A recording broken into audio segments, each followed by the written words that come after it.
So today we are talking about a very small part of compliance, which is GDPR. I hope my screen is visible to everyone. So today we are talking about General Data Protection Regulation. So the name itself holds the key word that is protection of your data. How data is being utilized, how data is being processed, how your data is used, misused, handled by the GDPR, basically referred. You will get to know about these things in coming slides as well. First of all, a little introduction about myself. My name is Shivani Sharma. I'm the founder of Cleap Technologies. It's a cybersecurity startup.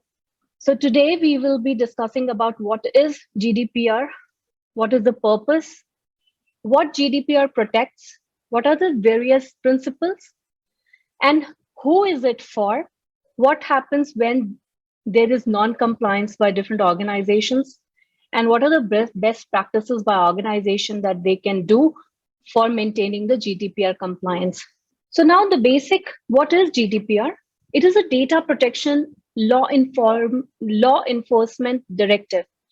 It was approved by the EU, European Union member countries in 2016, but it came into force in 2018. Very relatively new data protection is for the European countries, but not specifically to European countries only, but all other countries who deal with European data are needed to be compliant with GDPR. And what is the purpose? Like I touched upon briefly before, like it protects the individuals. The sole purpose is for the organization to collect the data in a responsible manner. Personal data must be protected. Companies are liable to protect your data against any unauthorized access or any unlawful processing. And I also touched upon that any data collected must be for legitimate purpose only, and they should not be used in any way other than intended. It protects the name of an individual. It protects your location, where are you from, and also all the physical attributes of the data owner. It can be your height, weight, size, color, hair color, eye color, anything, any health information, identity, any cultural background you are from, any social security number or Aadhaar card number that can be linked to you. All these important data, that is what GDPR protects. To prevent misuse of your data, GDPR comes into picture and protects thing which is related to you, which can be identified as you.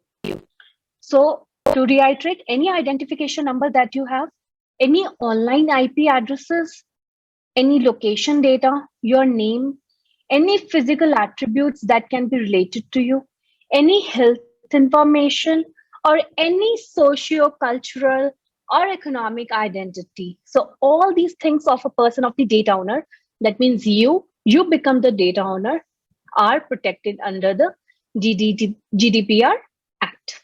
Now we will touch upon the 7 principles of GDPR. The GDPR Data Protection Act has 7 principles under it, on which it specifies and lays the foundation of its act.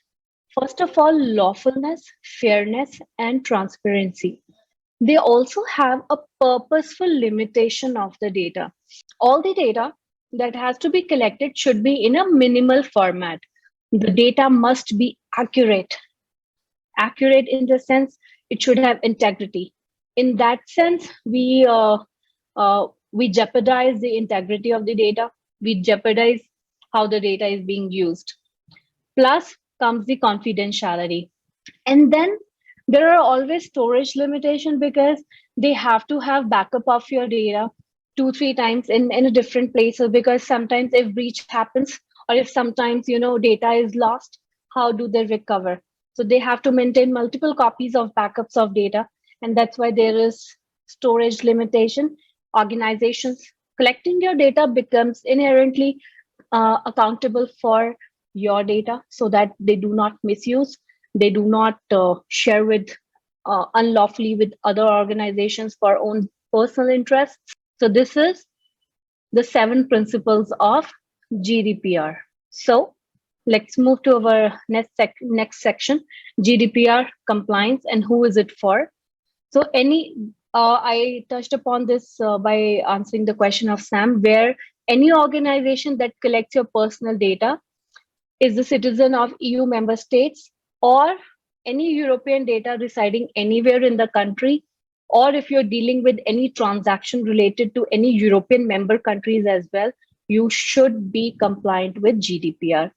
So in GDPR, there are three rules which I have been mentioning in my previous slides, where I've touched upon data subject, data controller, and data processors. So this is what GDPR compliance is for. And for people, those who are non-compliant with GDPR, the organizations those who are non-compliant, sometimes they suffer a lot of penalties at a large. So organizations, those who are non-compliant, can sometimes have penalties up to 4% of their annual revenue. And there can be any private lawsuits, which can seek any damages or infringement to any particular person, those who, are hampered with. And majorly, there are data controller processors and MSPs who are at risk, majorly the cloud computing providers as well. So companies dealing with GDPR should follow very basic best practices where when they are collecting personal data. They should always ask before collecting data whether they can use their data for their uh, analysis or for their personal projects. And they should only collect data what they really need, because they will be responsible for all the data that they collect, whether they will use it or not. They should not be sharing data with other entities unless the user has agreed to that my data can be given to others. So that is main point over here. Plus, data collected should be encrypted. The organization should always ensure that they have at least 2 to 3 up to date and secure backup copies of the data, because if data is lost, they have at least they might be having some kind of relief that they have in backup. So in order to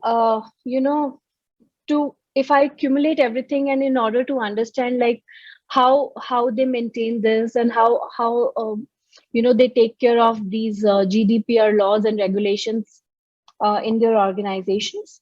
So they always conduct a regular DPIA, which is data protection impact assessment, because when an organization collects, stores, or use any personal data, so the individual whose data are being processed are exposed to a huge risk.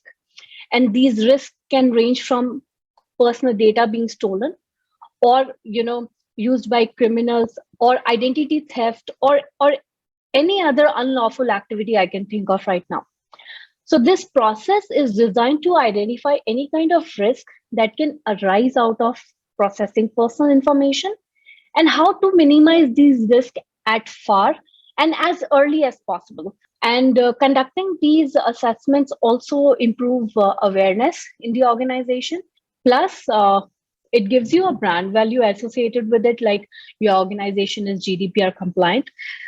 It builds trust in the minds of stakeholders and other what do we say like data owners like us, those who are dealing with the organizations, that my data is secured, and they have demonstrated that compliance to that.